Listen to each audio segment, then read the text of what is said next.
Nikki Haley has a message for the GOP primary base. Vote for me or you'll get President Kamala Harris. Haley made that pitch that she should be the nominee on a Newsmax appearance, claiming that Trump would lose the general election. Let's watch. Let's speak some hard truths. If Donald Trump becomes the Republican nominee, we will get a President Kamala Harris. You mark my words. He cannot win a general election. Look at Iowa, look at New Hampshire. He can't get independents. He can't get suburban women. He's losing Republicans who say they don't want him and will vote for someone else. It's a problem. This is not personal for me. I have no problems with Donald Trump. I voted for him twice. I was proud to serve in his administration. This is about the fact America can't lose again. We lost in 2018, we lost in 2020, we lost in 2022. How many more times do we have to lose before we realize we have got to right this ship? Now, Nikki Haley's plea came as Republican voters seem surer than ever that former President Trump will, in fact, be the man to take on Biden in the general election. Real Clear Politics has Trump with an average 58-point lead over his competition, with a recent Morning Consult poll showing a 63-point lead over Nikki Haley. Haley can't seem to catch a break on the campaign trail either. During a recent stop, Haley was met by a protester who was really feeling the Never Nikki message. Let's take a look. Only way we will get that done. No new wars. I'm done with the military-industrial complex. None of us want new wars. None of us want new wars. Where's the money coming from? Read it off on your LinkedIn. We know where your money's going from, Nikki. We know. And we're sick of the wars. We want America first. When the Russians get back in your wars.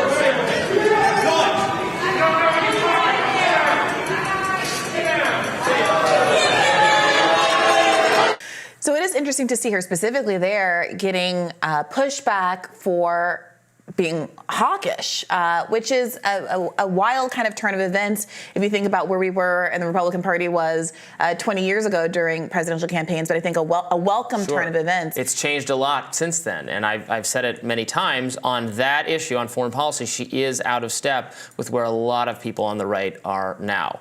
That's not all of her views are not out of step, and I think, you know, when she's making the pitch that she's more electable, she has some data on her side. The same polls that show Biden in fact beating, show Trump in fact beating Biden, show that she would do even better than Trump. If you want to, room for error here, I think that is a solid pitch. And then also there's all the question of whether Trump gets somehow disqualified for various legal reasons, which is, why she's staying in. But at the end of the day, Trump is, if it's coming down to voting, Trump is absolutely going to be the nominee. He has a commanding lead. New Hampshire is now in the rear view mirror, where that was her best chance to do something.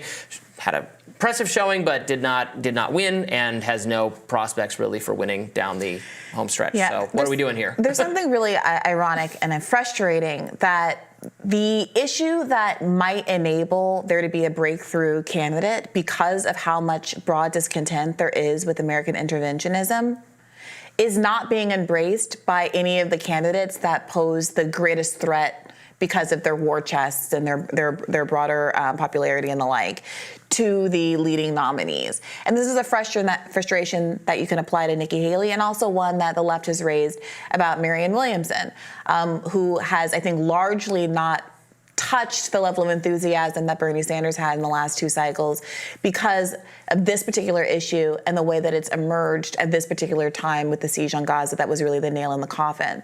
And I don't know what to do with that. It does seem really frustrating that even though there are, 70% of Democrats who would prefer Biden not be the nominee, there are very few challengers at all, much less those who are really appreciating what it is that the public dislikes about that candidate, and same on the other side.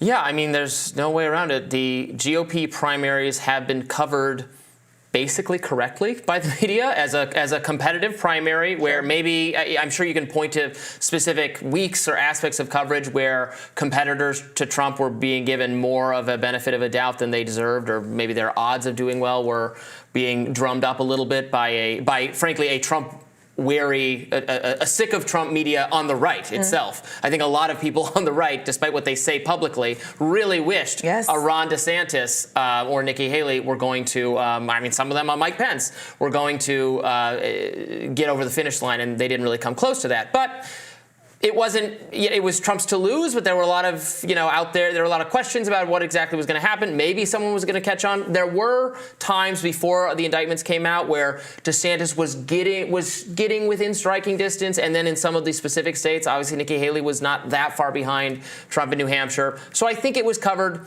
basically correctly. It's not that's not the issue. The issue is on the Democratic side. It's not been covered like anything approaching competitive at all, just that it's a coronation for Joe Biden, even though there's widespread and massive dissatisfaction with his candidacy, and there are people running against him who are getting some level of interest. I think RFK Jr., when he was still running against Biden within the Democratic primaries, he was getting a lot of attention from right-wing media, favorable attention, and then he got his 2 weeks of, oh my God, this wild conspiracy theorist is actually polling high. What does this say about misinformation? The kind of fainting couch coverage was generated by the mainstream media for a few weeks, and then that was all over. Yeah. Well, speaking of the left's relatively unfair coverage of the primary that they're denying is happening, Glenn Greenwald pointed out that Trump, per the poll that we just mentioned, has a 63-point lead over Nikki Haley and is still being covered in the liberal press as though she has a real shot here at clinching the nomination.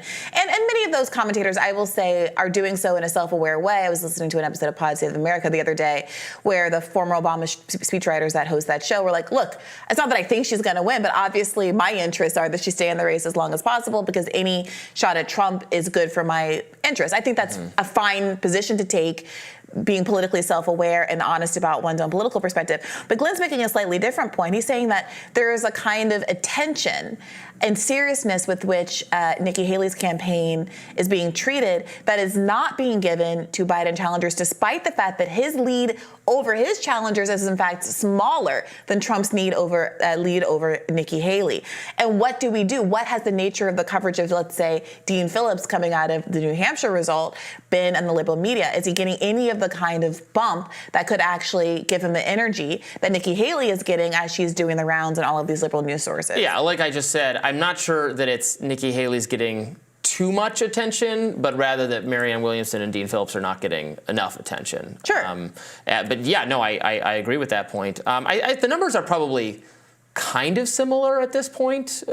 Trump's level of dominance over Nikki Haley versus Biden and Marianne and Dean Phillips, but obviously Marianne and Dean Phillips haven't, enjoyed nearly the same level of coverage and exposure to a national audience that Nikki Haley has. So they could be doing even better if they got regular town halls and debates and all of the press attention Nikki Haley is getting. So I think it's a fair point.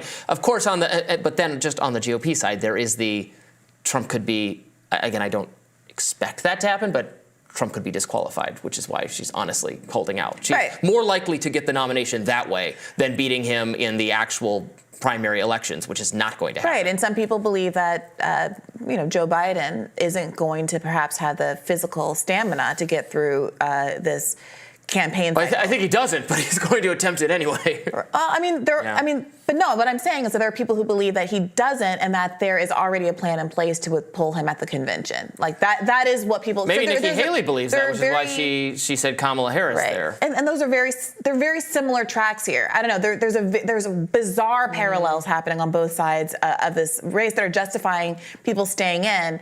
But again, that points to the difference here. I do want to mention this poll result before we go, because we are still talking in the context of the two-party system. RFK Jr. has obviously broken out of that, as have Cornel West, Jill Stein, and Claudia de la Cruz, who is the Socialist Party candidate that we haven't mentioned here before. But the polled asked the question whether or not, quote, I am satisfied by the two-party system of American politics, and I am not satisfied by the two-party system of American politics, and I want a third choice.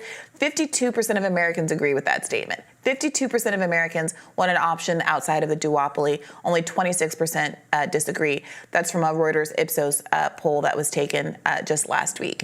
Something to consider, since the primaries are not, in fact, over. More Rising right after this.